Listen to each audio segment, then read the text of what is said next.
cedo la palabra a United Nations Watch. Thank you, Mr. President.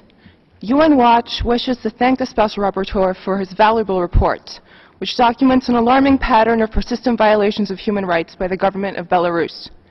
These abuses include oppression of political dissenters, torture of prisoners, and a judicial system that lacks independence.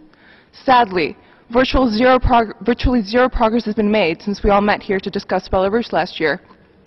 Instead, the report finds a dangerous combination of restrictive laws and abusive practices, which amount to a systematic denial of basic human rights. Belarus is fast approaching a new presidential election in November. Regrettably, for the past 20 years, the country has been ruled by a government that engages systematically in the silencing of dissenting voices.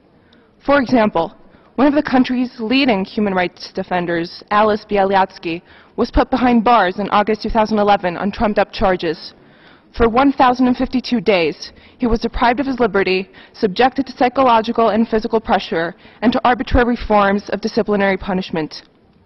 Only after worldwide protests and a condemnation of his arrest by this Council's working group on arbitrary detention was he finally released last year.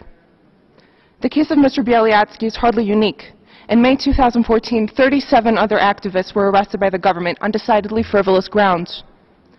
Mr. President, UN Watch remains deeply concerned about the grave situation of human rights in Belarus, and once again we urge the government to comply with the recommendations in today's report.